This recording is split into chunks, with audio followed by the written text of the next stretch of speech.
My number one team that surprised me most, I think I'll give it to the Bafana team of South Africa. My highlight, my best team, so far my most surprising team in the ongoing World Cup 2026 is Cape Verde.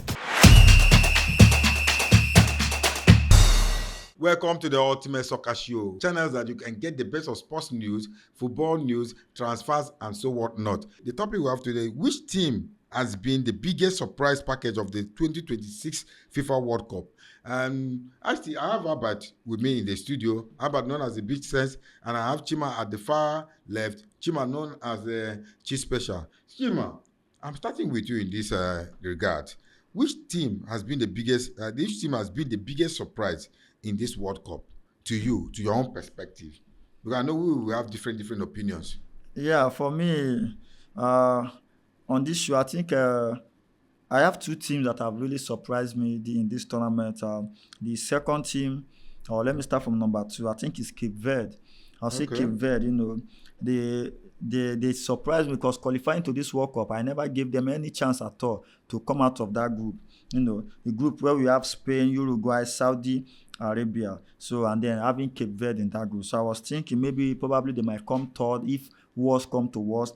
I calculated that they will lose to Spain, maybe lose to Uruguay, then probably if they have to get a point, maybe against Saudi Arabia. But then, against all odds, they came out second in that group, behind Spain. So, which was a very surprising thing for me. Yes, they took about 26 players to this World Cup, and 23 of them played their football in Europe, which is a very good one. Portugal. Yes, most of them play in Portugal, Belgium, and thereabout. Why 3 of those players play in the US? So, which is a very good one. So, even though they have players in Portugal, in Europe, but then I feel like the name Cape Verde, we are not too familiar with the name Cape Verde. So, but coming to this World Cup, topping their group, qualifying automatically to this World Cup, show a lot of statement from the Cape Verdean team. And then now coming to this World Cup against almighty Spain, they played a goalless draw. The goalkeeper, man of the match, what is his name, sir? Vinha. Is it Vinha? Vinha. No, Vozinha, Vozinha. So very good one. Yeah, he made about 6 saves in that game. So, which was one of their biggest highlights, in their history. And then second game as well too, against Uruguay, they pull up a surprise again, scoring their first goal in the World Cup, playing 2-2 against Uruguay too. What a surprising result. And then Saudi Arabia too, they played draw with Saudi Arabia. They did not lose a game and they did not win. So they came out with second with 3 points in that group. Spain came out with 7 points, so which was very, very amazing. And if you check their FIFA ranking in that group, Spain is number 2 in the world before going to that World Cup. Uruguay number 16, Saudi Arabia number 61, and then while Cape Verde is 67. So which means Cape Verde were the lowest ranked team in that group. Yet they came out second. Now, my number one team that surprised me most, I think I'll give it to the Bafana team of South Africa, because South Africa finished second in that group with 4 points. Rather, then they came with, why I am giving them that, they came with only 7 base players in that team, and then they had about 19 PSS star players, 19 players from their local league came to that World Cup, and almost every game that they played, they've started with over 7 to 8 home-based players in that World Cup, so barely leaving about 3 slots in the starting lineup for the foreign base. And most of the subs that have come in or that came into the game too were home-based players as well too. Even Maseko is a Sundowns player. He was on loan to Cyprus, so definitely he should be counted as an home-based player because he has returned back to Sundowns. So and before going to the World Cup, Alexis Lalas, all of them, nobody gave South Africa a chance. They said they needed a big Vulala to come out of that group, and then many people thought about their preparation to the World Cup too, playing draw and losing at home to Panama, playing goalless with Nicaragua, playing with Jamaica, and there were no good results at all. So nobody gave them a chance. But then coming to that group with Mexico at home, coming out second in that group, I think with home-based players, the so-called PSS star, that many of them feel like they cannot achieve anything with. I think it was a very good one. If you check in the group, Mexico have 14 points, while Mexico ranked 14th in the world. Korea, I'm talking about FIFA ranking now. Korea at 25th, Czech Republic 39, and South Korea 60th in the world before coming to that World Cup. But guess what? South Africa came out second in the group with so-called home-based players. So for me, I think they are the biggest surprise for me in this World Cup. Albert, who are your biggest surprises to you in this World Cup? Okay. Let me just go by only two as well. And you see, these two essentially not by their class of player or by their names, but the surprising thing about them, because we're looking at this thing, these particular two teams actually brought to the table, because ordinarily there are some teams in these 48 expanded countries in the World Cup that for footballing reasons, you just write them off that this one are just making up, you understand, the nations that are coming to the World Cup. And sometimes after the first game of a particular nation, maybe they are trounced by 4 goals or 5 goals, you just write them off that these ones will not qualify. But you see, after every game, it may take a different dimension entirely. Now, my second team, before I say my first team, is a country like Paraguay, who have been in the World Cup years before in the 86, 1990 and thereabout, and have left in the knockout stage as well. But over a period of time, Paraguay has not been in the picture. And as a matter of fact, they are not even among the first 20 nations that are seen as a nation that has what it takes to get to this level in the World Cup. Don't forget, in the first game, they were trounced 4-1 by the U.S. national team. And they were actually written off because there's no Paraguayan player in recent football that have made that name in elite division in Europe. Before now, we used to hear about Paraguayan player doing well, the Bolivians, the Mexicans, and all of that. But now, recent about La Cruz, and one this guy that played for Bayern Munich, from Paraguay, yes. So something Cruz, Gomez, something like that, yes. So now they lost the first match against US 4-1.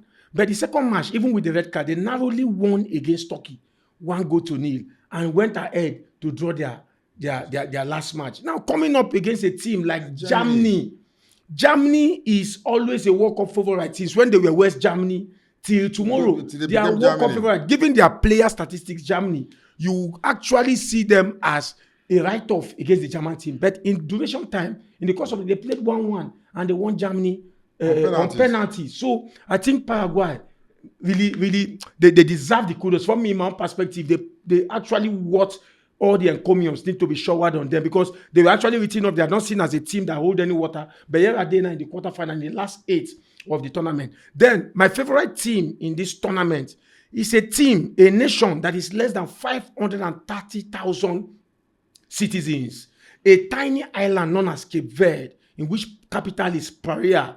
You know, I don't know how they make up that kind of players, but much kudos to their coach Bobista, and much kudos to their football FA to give the trust to Bobista. A lot of things pan out in the course of this. Bobista is a Cape Verdean.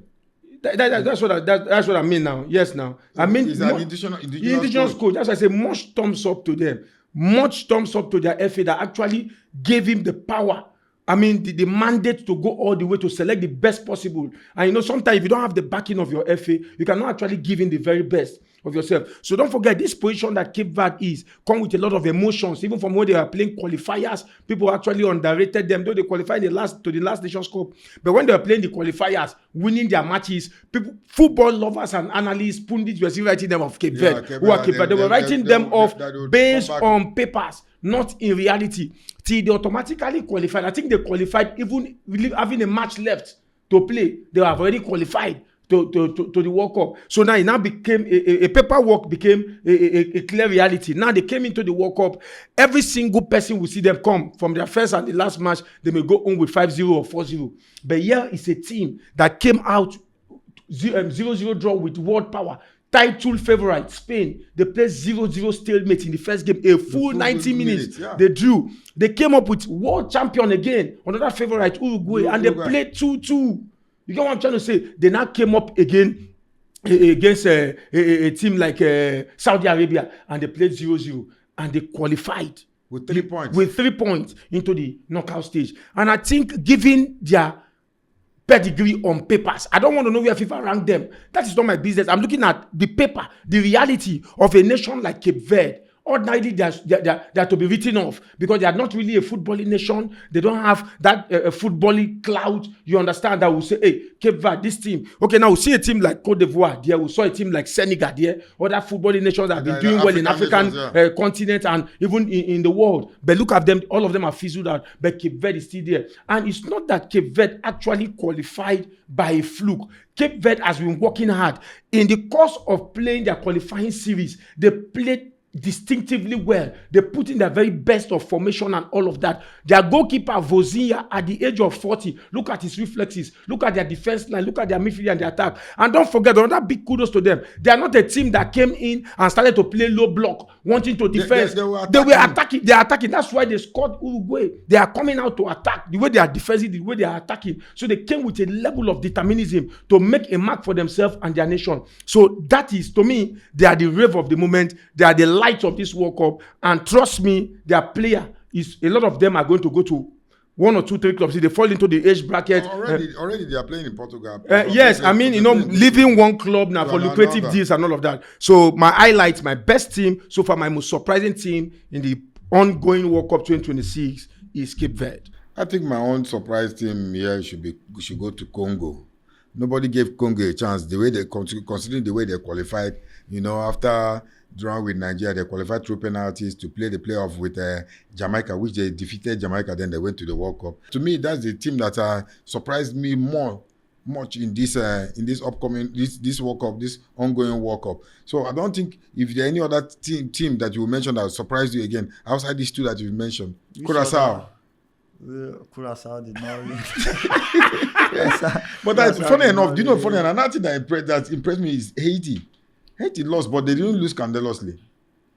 I think I would have said Morocco, but we all expected Morocco to perform well because Morocco have really done well again. So I think I will have to give it to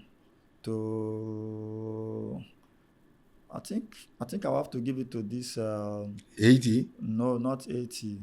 I think I'll have to give it to this Paraguay team as well. Paraguay did extremely well too. For eliminating Germany from the knockout stage, almighty Germany. I think I'll have to give it to them. They have really done well. Which other team will you add to this one? If I want to give, I think I will give it to Bafana South Africa. If they had played the way they played their second 2 group stages match, the way they played against Mexico, if they had played it, they would have qualified from the group as top of the group.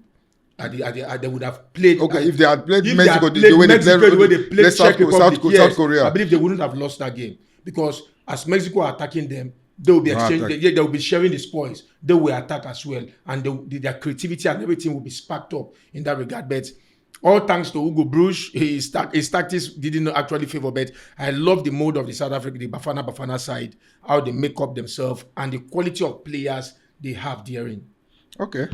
I think we have come to the end of this episode. Fans at home, please do the needful by sharing, subscribe, and liking our page. Thank you, and God bless you all.